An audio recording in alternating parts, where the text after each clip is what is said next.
DBC নিউজের নিয়মিত আয়োজন জেডএসআরএম নিবেদিত সংবাদ সম্প্রসারণে সবাইকে স্বাগত জানাচ্ছি। আমি মজুমদার জুয়েল। দিনে বাছাই করা সংবাদ এবং এর পর্যালোচনা নিয়ে সংবাদ সম্প্রসারণে আজকে অতিথি হিসেবে স্টুডিওতে আছেন বাংলাভিশনের deputy head of news Mostafa Kamal এবং প্রধান উপদেষ্টা সিনিয়র সহকারী প্রেস সচিব ফয়েজ আহমদ। আপনাদেরকে স্বাগত জানাই আজকে সংবাদ সম্প্রসারণে।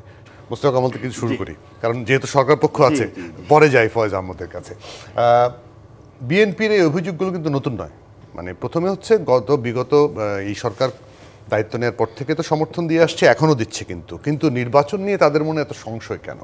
কেন বলা হচ্ছে যে নির্বাচন সুপরিকল্পিতভাবে পেছানোর একটা চেষ্টা করা হচ্ছে?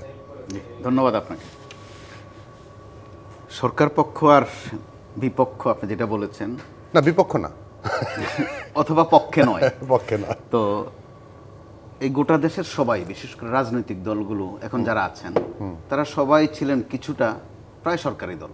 দেশে কোনো বিরোধী দল নেই বা ছিল না। কিন্তু লক্ষ্য করবার মতো বিষয়, গত ৩-৪ মাস ধরে সবাই যেন আবার বিরোধী দল। আবার কার বিরোধী দল? সরকারের বিরোধী। সবাই কি? প্রায় সবাই।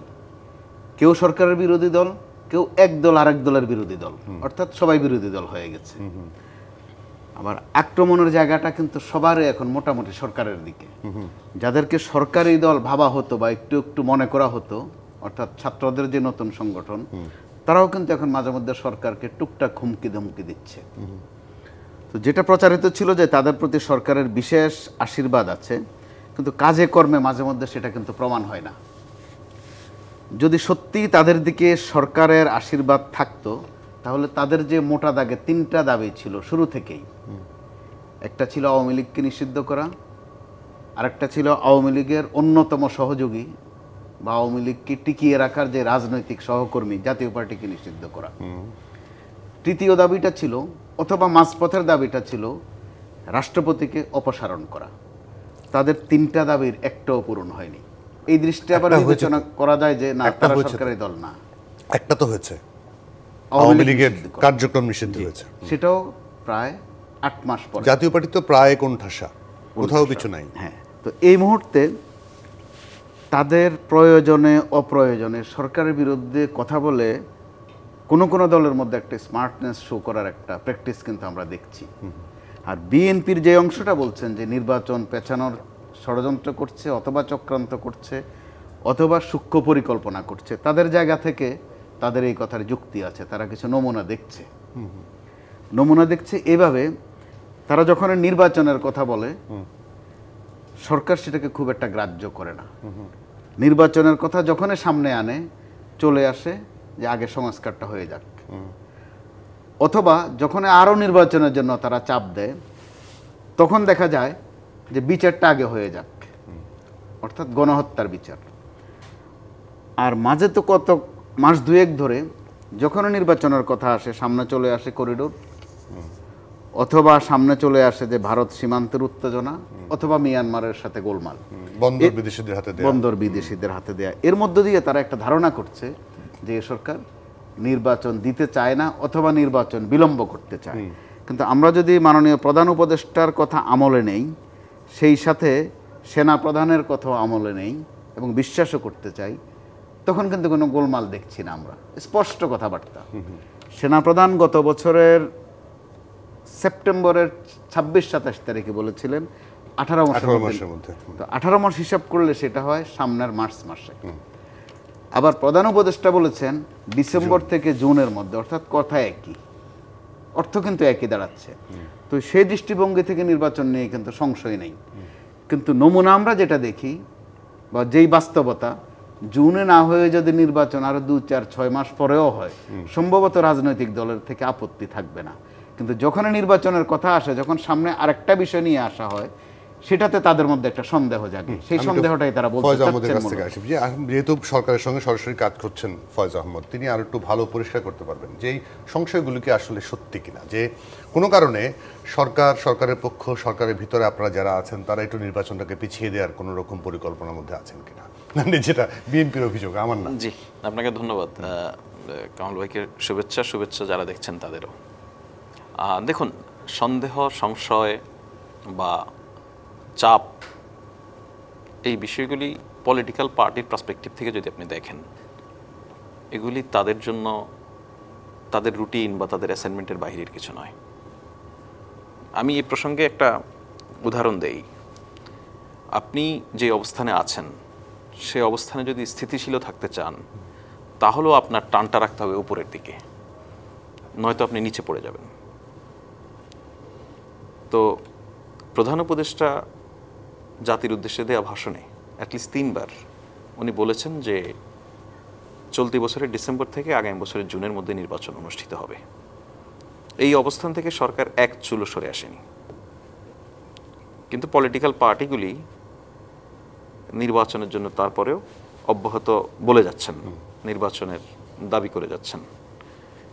এটাকে আমি দেখি এই দৃষ্টিভঙ্গি থেকে যে এইটা হচ্ছে পলিটিক্যাল পার্টিগুলি মনে করে এই চাপটা যদি কন্টিনিউ রাখা যায় তাহলে সরকারের যে প্রতিশ্রুত সময় যেটা সরকারের দিক থেকে বলা হয়েছে সেটার আর হয়তো ব্যত্যয় ঘটবে না। কেন আমি এটা বলছি আপনাকে দেখুন, কারণ মাঠের রাজনৈতিক পরিসরে যতই আলাপ আলোচনা করুক না কেন পলিটিক্যাল পার্টিগুলির সঙ্গে এই সরকারের যোগাযোগের ধরন দুটি, প্রকাশ্য এবং অপ্রকাশ্য। এই দুটি ধরনের সবগুলিতেই আমরা এতটুকু নিশ্চিত যে নির্বাচন নিয়ে রাজনৈতিক দলগুলোর মধ্যে কোনো সংশয় নেই। তাহলে এত কথা আসছে কেন? আমি আপনাকে যেটা বলছিলাম, ওই চাপটা হয়তো অব্যাহত রাখা, যাতে এই সময়সীমার বাহিরে ওনারা ভাবতেই পারেন যদি আমরা সরকার বলেছে ডিসেম্বর থেকে জুন, এরপরেও যদি আমরা চাপ না রাখি তাহলে হয়তো কোনো এক সময় এসে বলবে যে না আরও কিছুটা সময় দরকার হতে পারে। এই ধরনের নানান ইকুয়েশন তাদের থাকতে পারে। পলিটিক্যাল পার্সপেক্টিভ থেকে এটা খুব জায়েজ, এটাকে আমি খুব বেশি বড় কোনো সমস্যা হিসেবে দেখি একটা না। জিনিস আমি আপনার সাথে অ্যাড করতে চাই, সেটা হচ্ছে যে ইনফিনিটিতে কোনো সময় হতে পারে না। ডিসেম্বর তো জুন, জি হতে পারে ডিসেম্বর অথবা ফেব্রুয়ারি অথবা জুন, একটা ফিক্স ডেট সম্ভবত তারা চায়। সেই জায়গাটায় সরকার বা প্রধান উপদেষ্টা যাচ্ছে না। এই জায়গাটায় আমি আরেকটু পরিষ্কার করি আপনাকে। এই জায়গাটাও আমাদের বাংলাদেশের অনেকগুলি জিনিস আছে আইনে চলে, অনেকগুলি জিনিস আছে ট্রেডিশনে চলে। বাংলাদেশের রাজনৈতিক বাস্তবতায় দীর্ঘদিনের একটা ট্রেডিশন আছে, যখনই কোনো স্বাভাবিক নির্বাচিত সরকারও তার মেয়াদের শেষ দিকে আসে তখন প্রশাসনের সকল স্তরে এক ধরনের স্থবিরতা নেমে আসে। ওকে, আমলারা অপেক্ষা করে নির্বাচনটা হয়ে যাক, দেখি কি হয়।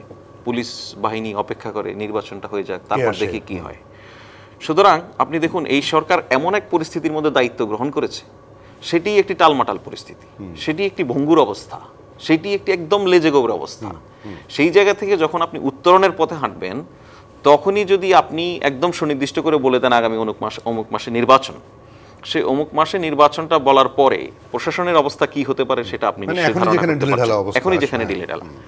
এর বাহিরেও আপনি যদি বলেন সরকারের দিক থেকে এই সময়টাকে ধরে কথা বলার অন্যতম কারণ হচ্ছে সরকার এই বিষয়ে শতভাগ আন্তরিক এবং সিদ্ধান্ত নিয়েছে যে এই সময়ের মধ্যে নির্বাচনটা অনুষ্ঠিত করবে। কিন্তু আপনি যদি এখনই মানে নির্বাচন যখন অনুষ্ঠান হবে তার থেকে 6 মাস 9 মাস আগেই যদি আপনি বলে দেন যে একেবারে ফেব্রুয়ারি মাসে ইলেকশনটা হবে, তখন সরকার দেখা গেল তার প্রস্তুতি সম্পন্ন করতে পারলো না ওই ফেব্রুয়ারিতে। তখন আপনি এসে বলবেন কিন্তু ফেব্রুয়ারি বলেছেন, এখন আপনি আবার কেন মার্চে যাচ্ছেন, তাই না? সরকার তার কমিটমেন্টের জায়গায় ফেল করতে চায় না, এই জন্য সময়টা হাতে বড় করে রাখা। এই সময়ের মধ্যে আপনি জানেন যে অনেকগুলি বাস্তবতা বাংলাদেশের প্রেক্ষিতেই আছে, বাংলাদেশের জলবায়ু, মৌসুম, এনভায়রনমেন্ট এসবের প্রেক্ষিতেই আছে। জুনে এই দেশে নির্বাচন হয়নি এমন না, তারপরও জুন বা বর্ষাকালটাকে বাংলাদেশের নির্বাচনের বাইরে রাখার এক ধরনের ট্রেডিশন রয়েছে। যখন এসএসসি পরীক্ষা চলবে মার্চ মাসে, সেই সময় নির্বাচন না হওয়ার এক ধরনের ট্রেডিশন রয়েছে। কারণ পরীক্ষা চললে তো অনেকগুলি যে জায়গাগুলিতে আমাদের দেশে ভোট কেন্দ্র, সেই জায়গাগুলি অকুপাই থাকবে পরীক্ষার কারণে, তাই না? তো এই ধরনের কিছু অঙ্ক তো আছেই। এই অঙ্কগুলি আমি যতটা বুঝি তার চেয়ে আমাদের পলিটিশিয়ানরা অনেক বেশি বোঝেন। সুতরাং আমরা মনে করি সেই জায়গায় পলিটিশিয়ানরা এক ধরনের ধারণা পান যে কবে নাগাদ নির্বাচনটা হতে পারে। সেই কারণে ওনাদের মধ্যে এটা নিয়ে কোনো সন্দেহ সংশয় নেই। তারপরও আপনি যেহেতু বলছেন যে সুনির্দিষ্ট মাস ঘোষণার পেছনে অন্যতম না করার পেছনে অন্যতম দুটি কারণ আমি আপনাকে বলেছি। কিন্তু আমাদের কনফিডেন্সের যে জায়গাটা অ্যাটলিস্ট নির্বাচনের ইস্যুতে, আমরা জানি পলিটিক্যাল পার্টিগুলি আমাদের সঙ্গে আলাপ আলোচনার প্রেক্ষিতে কোন অবস্থায় আছে। মাঠের রাজনীতিতে ওনারা কি বলছেন না বলছেন এটা একান্তই ওনাদের পলিটিক্যাল ইস্যু। এবং আপনি যদি খেয়াল করেন, আমরা অনেক সময় একটা জিনিস ভুল করে ফেলি। আমরা মনে করি যে 5 আগস্ট পরবর্তী সময়ে পলিটিক্যাল পার্টিগুলি তাদের আগের অবস্থাতেই থাকবে। ধরুন আপনি যদি এভাবেও বিবেচনা করেন, যে সময় এই বৈষম্য বিরোধী আন্দোলন শুরু হয়নি, যে সময় ছাত্ররাও মাঠে আসেনি, সে সময় তো বিএনপি সহ তার যুগপৎ আন্দোলনের শরিকরাও আন্দোলন করেছিলেন। এই যুগপৎ আন্দোলনে তখন তাদেরকে যখন ইনভাইট করে বিএনপি, সে সময় কিন্তু এক ধরনের তারা বলেছিল ন্যূনতম ঐক্যের ভিত্তিতেই আন্দোলন শুরু হয়েছে, এটা কোনো নির্বাচনী জোট নয়, তাই তো? তার মানে কি, সবার সামনে একটাই লক্ষ্য ছিল ফেসিবাদী শাসন ব্যবস্থার বিলোপ করা, তো হাসিনার পতন ঘটানো। পরবর্তীতে সেই আন্দোলনটাকে আমি বলবো যে সেই আন্দোলনটার চূড়ান্ত মোমেন্টাম তৈরি হয় ছাত্র জনতার অভ্যুত্থানের মধ্য দিয়ে, আন্দোলনের মধ্য দিয়ে সেটা অভ্যুত্থানে পরিণত হয়।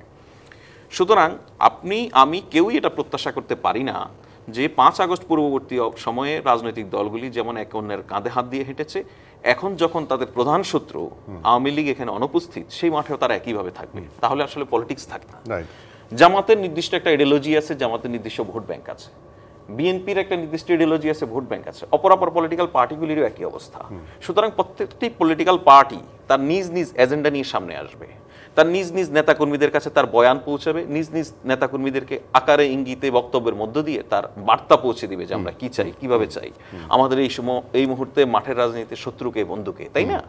তো এই সমস্ত বিবেচনার জায়গা থেকে এই সমস্ত এই যে রাজনৈতিক কার্যক্রমগুলি হচ্ছে বা অনেক বক্তব্য বয়ান, যেগুলিতে আমরা কখনো কখনো অনেককে দেখে আতঙ্কিত হয়ে ওঠেন, অনিশ্চয়তা দেখেন, রাজনৈতিক অনৈক্য দেখেন, আমি সেটা দেখি না এই কারণে যে আমরা 5 আগস্ট পরবর্তী সময়ে নানান সময়ে বাংলাদেশের উপর নানান ধরনের সার্বভৌমত্বের হুমকি হতে পারে, এখানে গণতন্ত্রের জন্য হুমকি হতে পারে, রাজনৈতিক স্ট্যাবলিশমেন্টের জন্য রিস্কি এমন এলিমেন্টকে একসঙ্গে সমস্ত পলিটিক্যাল পার্টিকে মোকাবেলা করতে দেখেছি।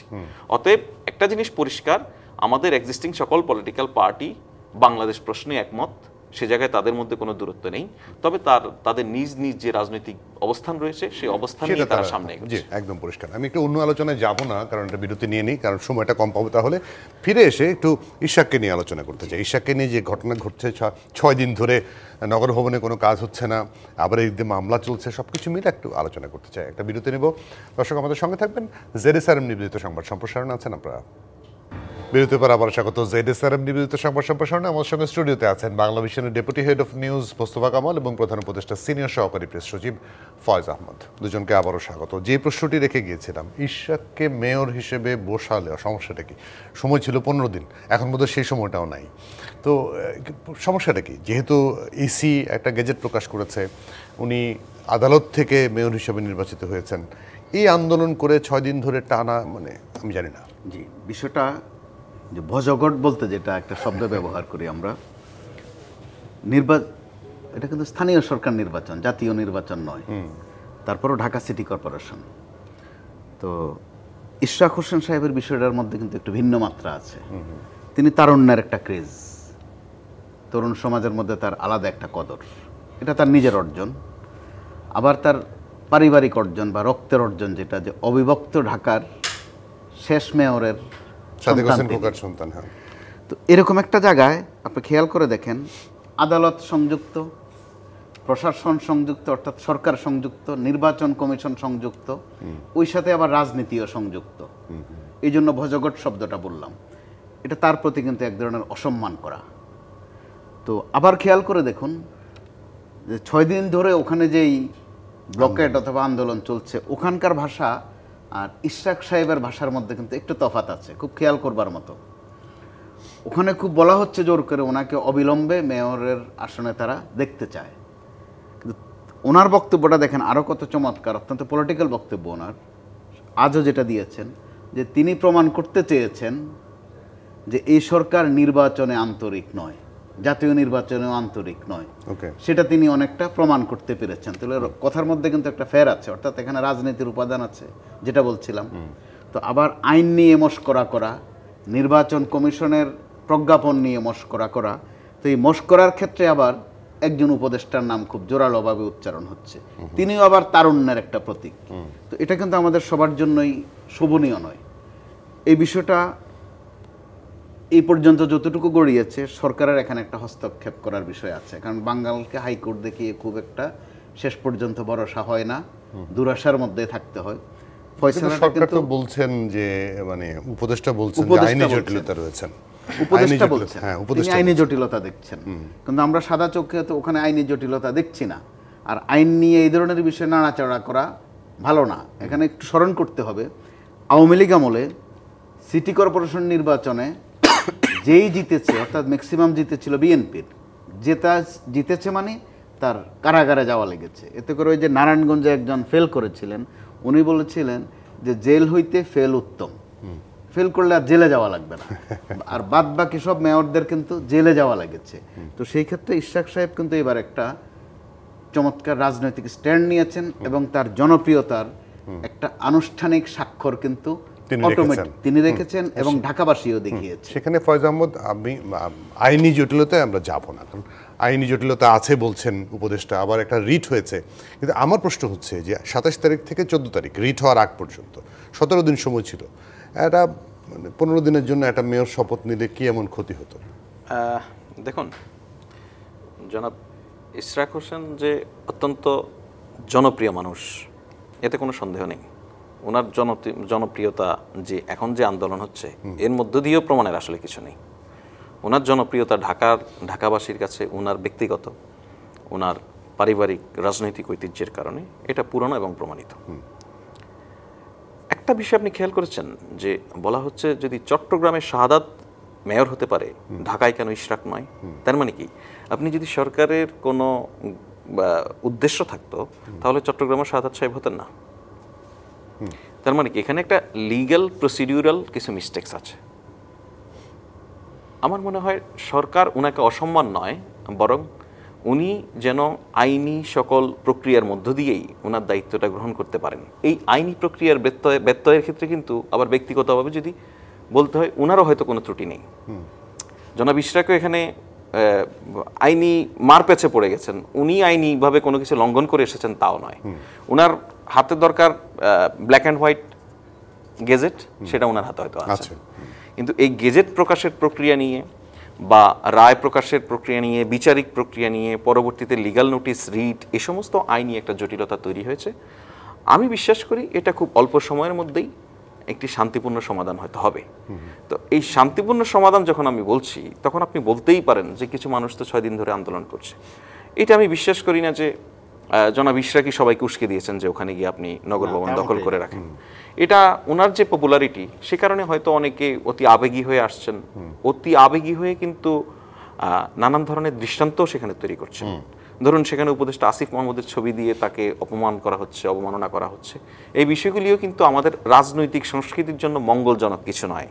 সুতরাং আমার মনে হয় দুই পক্ষ থেকে আইনি বিষয়টাকে আরো গুরুত্ব দিয়ে, অনেকেই বলছেন যে দিয়ে দিলেই তো হয়, দিয়ে দিলেই হয়, এটা বলার জন্য বলা সহজ। এত সহজ যদি হতো তাহলে আইন কানুন, আদালত, এই বিষয়গুলি আর থাকতোই না হয়তো। তো আমি বিশ্বাস করি এটা খুব দ্রুতই একটা সমাধানের দিকে যাবে। এটা সবার জন্য সম্মান রক্ষা হয় এরকম একটা অবস্থা তৈরি হবে, আমি আশাবাদী এই বিষয়ে। আমি যেহেতু আইন আদালতের কথা আসলো, ইশরাক সাহেব সর্বশেষ যেই বক্তব্যটা রেখেছেন, ওখানে আরেকটা সৌন্দর্য যোগ করেছেন। যারা আন্দোলন করছে নগর ভবনের ওখানে, অথবা তার দলীয় নেতাকর্মী যারা আছেন, তাদের উদ্দেশ্যে বলেছেন যে প্রতিবাদের ভাষাটাও যেন সুন্দর হয়, কোনো অশালীন মন্তব্য বা কোনো শব্দ যেন না থাকে। এটা কিন্তু আমাদের এই সময়ের রাজনীতির জন্য ছোট্টর মধ্যে একটা বড় শিক্ষা। তো সেটা সম্ভবত আমাদের রাজনৈতিক দলগুলোরও ভাবনার বিষয় আছে, কিন্তু সেই সাথে এই ভাবনাও আছে, নির্বাচন শব্দটা কিন্তু এখানে সম্পৃক্ত, গেজেট শব্দটা এখানে সম্পৃক্ত। সেটা কিন্তু আমাদের নির্বাচনের ক্ষেত্রে অত্যন্ত স্পর্শকাতর শব্দ, গেজেট শব্দটা। তো এখন যা হচ্ছে সেটাতে কিন্তু আমাদের জাতীয় নির্বাচন নিয়ে কি হতে পারে, এটা নিয়ে একটা উদ্বেগের যেই পারদটা উঠছে, ওখানেও কিন্তু একটা মাত্রা যোগ করছে। নির্বাচন কমিশন গেজেট প্রকাশ করলে সেটা যদি আইনি জটিলতার মধ্যে থাকে, সেটি তো সরকার নাও করতে পারে, আদালতের যদি নিষেধাজ্ঞা বা কিছু। এখানে যদি যোগ করা পর্যন্ত খুব একটা কাঙ্ক্ষিত নয়। সরকারের অবশ্যই উচিত হবে অন্তত পরিস্থিতির সৌন্দর্যের জন্য, নান্দনিকতার প্রশ্নে দ্রুত সেটার ফয়সালা করা। কারণ এখানে উপদেষ্টা আসিফের যে ভূমিকা, গোটা সরকারের এই ভূমিকা কিনা, সেটা কিন্তু এখনো ফয়সালা হয়নি। তো সেই ক্ষেত্রে সরকারের শীর্ষ পর্যায়ে ওখান থেকে উচ্চারিত হয়েছে, প্রধান উপদেষ্টা যদি দ্রুত কোনো একটা হস্তক্ষেপ করেন, সামনে কোনো সমস্যা থাকবে না, সেটা ফয়সালা হয়ে যেতে পারে। সেটা কিন্তু খুব জোরালোভাবে উচ্চারণ হচ্ছে নগর ভবন থেকে। এখানে আমি একটা জিনিস একটু যোগ করি, এটা জরুরি বলা, যে এই বিষয়টার সঙ্গে আগামী জাতীয় নির্বাচন কেমন হতে পারে, এই যোগসূত্র টানাটা আমার মনে হয় খুব বেশি রাজনৈতিক দূরদর্শিতা নয়। এই কারণেই বলছি নয়, কারণ তাহলে কি আপনি মনে করেন এরকম ইঙ্গিত যে আগামী জাতীয় নির্বাচনে যারা নির্বাচিত হবে গেজেট প্রকাশ হওয়ার পরে তাদেরকে ক্ষমতা দেওয়া হবে না? নিশ্চয়ই এরকম নয়। তারপরও পলিটিক্সে এই ব্যাপারগুলি থাকে। আপনি ক্ষুদ্র দাবিকে আদায় করার জন্য অনেক সময় বৃহৎ বিষয়ে বড় সমস্যা হতে পারে, সেটাকে সামনে নিয়ে আসা হয়। আমি ওভাবেই এটাকে দেখি। আর আপনি যদি লোকাল গভর্নমেন্ট ইলেকশনের বিষয়টা দেখেন, লোকাল গভর্নমেন্ট ইলেকশনের ক্ষেত্রে আমাদের নির্বাচন কমিশনের ভূমিকাটা কি থাকে? আমাদের নির্বাচন কমিশন কিন্তু দুটো নির্বাচন একদমই তাদের বিষয়। একটি হচ্ছে জাতীয় নির্বাচন, আর একটি হচ্ছে প্রেসিডেন্ট নির্বাচন। এর বাইরে স্থানীয় গভর্নমেন্ট বডির যত নির্বাচন, এই নির্বাচনগুলি করার জন্য কিন্তু লোকাল গভর্নমেন্ট নির্বাচন কমিশনকে চিঠি পাঠানো হয় লোকাল গভর্নমেন্টের তরফ থেকে। অর্থাৎ ওই নির্বাচনটা সরকারের নির্বাচন, সেটা কন্ডাক্ট করে নির্বাচন কমিশন। সুতরাং এখানে নির্বাচন কমিশন যেমন একটা বিষয় আছে, তেমনি লোকাল গভর্নমেন্টেরও একটা বড় স্টেক এখানে আছে। তো আমরা বিশ্বাস করি যেটা আইনি সুরাহা হবে। এটা তো এরকম ঝুলে থাকতে পারে না, ঝুলে থাকবেও না হয়তো। কিন্তু খুব সাধারণ দৃষ্টিভঙ্গি থেকে যদি আপনি যেই লজিকে বলছেন যে চট্টগ্রামে শাহাদাতকে দিয়ে দেওয়া গেলে এখানে ইশরাককে কেন নয়, সে একই লজিকে সরকারও বলতে পারে যে চট্টগ্রামে শাহাদাতকে দিতে তো আমরা আটকাইনি, এখানে আটকাতে হয়েছে আইনের কারণেই। সুতরাং এগুলি সমাধান হবে, এগুলি আটকে থাকবে না। এখানে একটু যোগ করার বিষয় আছে। নির্বাচন যখন আমরা ভাগ করি স্থানীয় নির্বাচন আর জাতীয় নির্বাচন, কিন্তু এই সময়টা কিন্তু একটু বিবেচনায় নিতে হবে। কারণ এই সময়টা আপনি একটা সুন্দর কথা বললেও সেটার অর্থ কিন্তু আরেক দিকে যায়। কিভাবে যায়? প্রধান উপদেষ্টা বললেন যে দেশের মানুষ এই সরকারের প্রতি সমর্থন আছে, সুন্দর কথা কিন্তু, এবং মিথ্যা কথাও নয়। দেশের মানুষ 5 বছর চায়, কিন্তু কথাটার অর্থ কোথায় চলে গেছে? যে বোধহয় আরো 5 বছর থাকতে চান। একজন উপদেষ্টা বলেছেন, তিনি কোথায় যেন যাচ্ছিলেন, গাড়ির এক পাশে কে যেন ওনাকে বলেছেন যে আপনারা আরো 5 বছর থাকেন। স্বাভাবিক কথাটা বলছেন এবং সাবলীল, উনি এইভাবে কথা বলে থাকেন। এটার অর্থ কিন্তু খুঁজে বের করা হয়েছে যে আরো 5 বছর। আরেকজন উপদেষ্টা বলেছেন এই সরকারকেও এক ধরনের নির্বাচিত ভাবা যায়। 5 আগস্ট ওই নির্বাচনটা এক ধরনের নির্বাচনে হয়েছে। রাজনৈতিক দলগুলো বলেছেন একটা টকশোতে সব ম্যান্ডেট আছে এরকম বলেছেন। তো এই ধরনের কথা সম্ভবত এই ধরনের স্পর্শকাতর সময়ে যত কম বলা ভালো, সেটা যিনি বলেন তার জন্যও ভালো, দেশের জন্যও ভালো, সামনে যে নির্বাচন ওই নির্বাচনের জন্যও ভালো। অর্থাৎ বাড়তি কথা কম যোগ করা।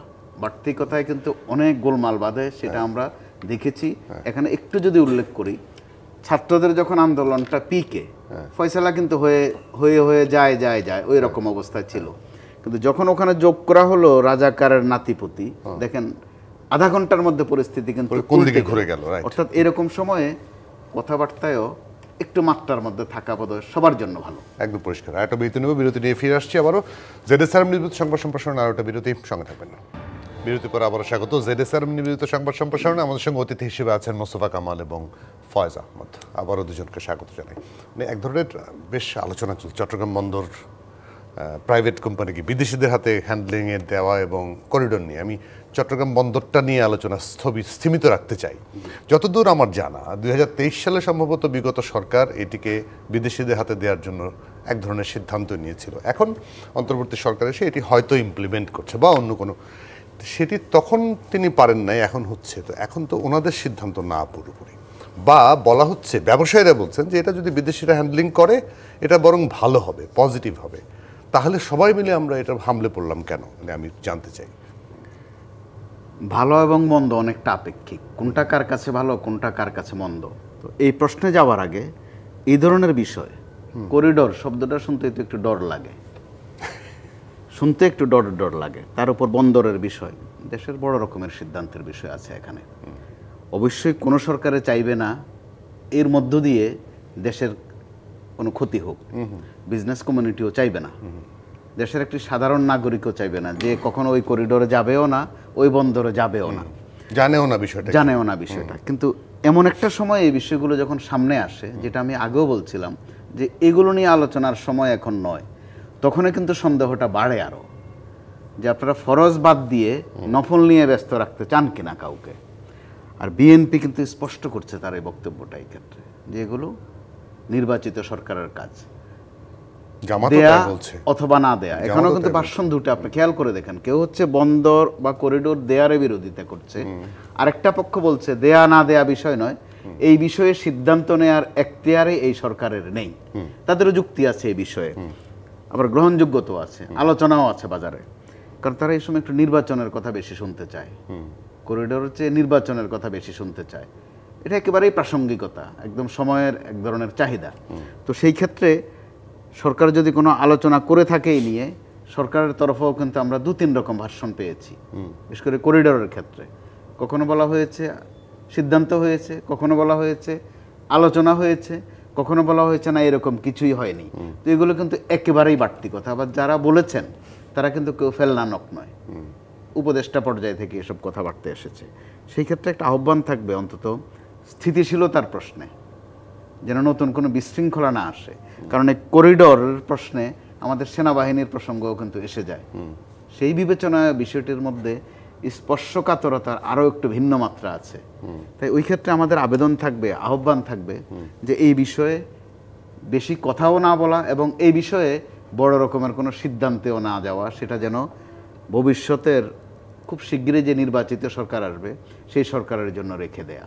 আলোচনা হোক, একটা অবস্থা গিয়ে দাঁড়াক, একটা পাটাতন তৈরি হোক, নিশ্চয়ই দেশের ভালোর জন্যই হবে, মন্দের জন্য হবে সেটা আমরা না ভাবাই ভালো। সেই জায়গাটা ফয়েজ আহমদ নিশ্চয়ই অ্যাড করবেন, কারণ যে মোস্তফা কামাল বললেন যে এটি নির্বাচিত সরকারের কাজ। প্রসঙ্গত দুটি, একটি হচ্ছে হিউম্যানিটেরিয়ান চ্যানেলের বিষয়ে আলোচনা, যেটাকে আপনি আপনার আলোচনার টাইটেলও করিডোর, বা এই করিডোর শব্দটাই আমাদের এখানে খুব পপুলার হয়ে উঠেছে আনফর্চুনেটলি। আরেকটি হচ্ছে বন্দর।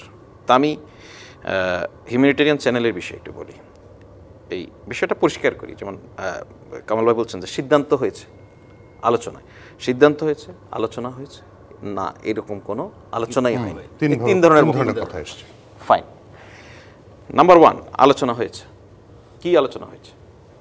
Humanitarian channel.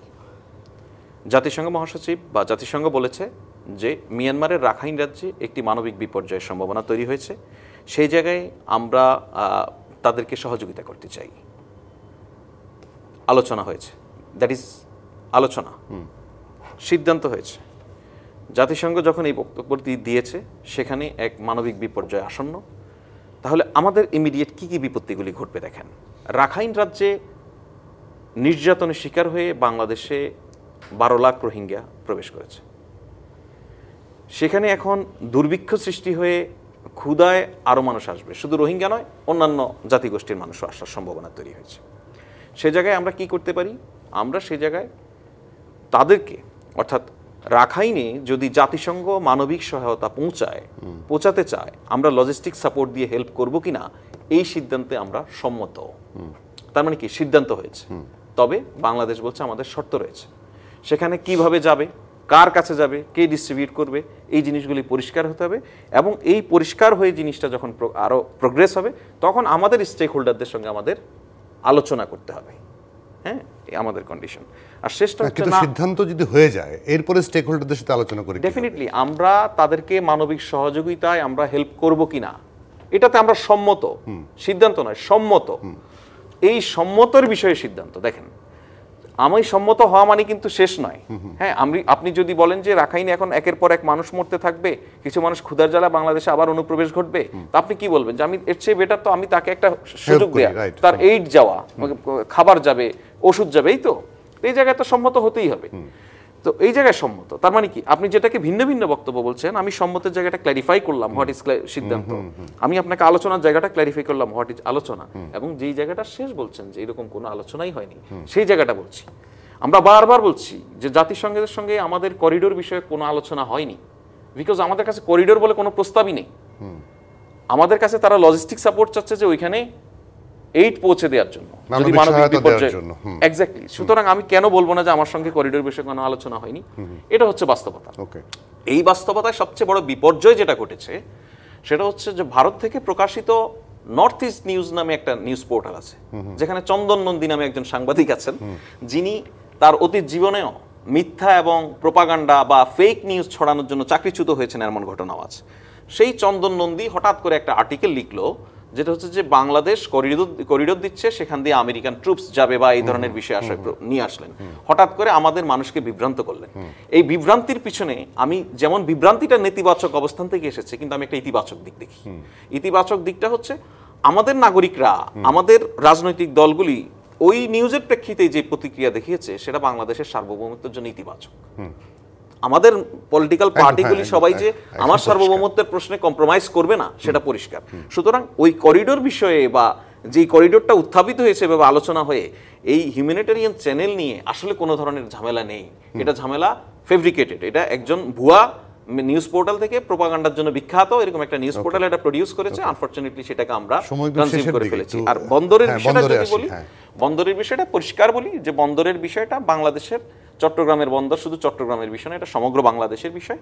আমরা যেই অর্থনীতি বিনিয়োগের কথা বলছি এখানে, বিনিয়োগকারী আপনার এখানে আসবে না যদি আপনি তাকে তার বিনিয়োগ করা প্রোডাকশন এখানে তৈরি করবে সেটা সারা দুনিয়ায় পৌঁছে দেওয়ার জন্য আপনি যুগোপযোগী আধুনিক পোর্ট আপনি দিতে না পারেন। যে সমস্ত প্রতিষ্ঠান এখানে আগ্রহ দেখাচ্ছে তারা পৃথিবীর 60টি দেশে ব্যবসা করছে, কোনো জায়গায় নিরাপত্তার জন্য কোনো ঝুঁকি তৈরি হয় নাই। আমাদের এখানে ঝুঁকি তৈরি হচ্ছে, তবে সেটা নিরাপত্তা না, নিরাপত্তার জন্য নয়। আমাদের এখানে চট্টগ্রামের বন্দর ঘিরে এক ধরনের সিন্ডিকেট গড়ে উঠেছে, এক অসাধু ব্যবসায়ী রয়েছে কিছু। এই অসাধু ব্যবসায়ীরা সেখানকার স্থানীয় কিছু পলিটিশিয়ান সহ নানান জনের সঙ্গে এমন অ্যালাইনমেন্টে তৈরি হয়েছে, এটা ঠেকাতে পারলেই তাদের লাভ। যতদিন ঠেকানো যায় ততদিন লাভ। সুতরাং একদিনে যদি পিছানো যায় এই কার্যক্রম, একদিনই বাংলাদেশের ক্ষতি, তাদের লাভ। এই প্রক্রিয়ায় এগোচ্ছে, এর বাইরে এটা কিছু নয়। মোস্তফা কামাল ছোট্ট করে একদম একদম ছোট্ট করে, যারা প্রপাগান্ডা ছড়াচ্ছেন, প্রথমত কথা হচ্ছে তারা মোটামুটি সফল হয়ে গেছেন। দ্বিতীয়ত, মিয়ানমারে তো কিন্তু স্পর্শকাতর আমাদের জন্য ভয়ানক। আমরা যখনই বলবো যে আলোচনা হয়েছে অথবা আলোচনা হয়নি অথবা কোনোটাই হয়নি, এখানে কিন্তু 3টা প্রশ্ন মোটা দাগে আসে। এটা পরিষ্কার করলো ফয়জ হ্যাঁ, আহমদ। 3টা প্রশ্ন আসে। কার সাথে আলোচনাটা হয়েছে? ভারতের যাদেরকে আমরা সামরিক জান্তা বলি তাদের সাথে, ভারতের না মিয়ানমারের? মিয়ানমারের, নাকি জাতিসংঘের সঙ্গে, জাতিসংঘের জাতিসংঘের সাথে সঙ্গে। আলোচনা হয়েছে। জাতীয় সংঘের সাথে? ওখানে তো আরেকটা সরকার আছে, আমাদের সরকার নাই, ওই সরকার নাই। শক্তি আছে, তারা ম্যাটার করে, আবার সূচিও ম্যাটার করেন। অর্থাৎ আমাদের জন্য কিন্তু এগুলো বিপজ্জনক, এইসব প্রশ্নের জবাব দিতে হয়। কারণ এখন তো প্রশ্ন করা তো আমরা শিখেছি।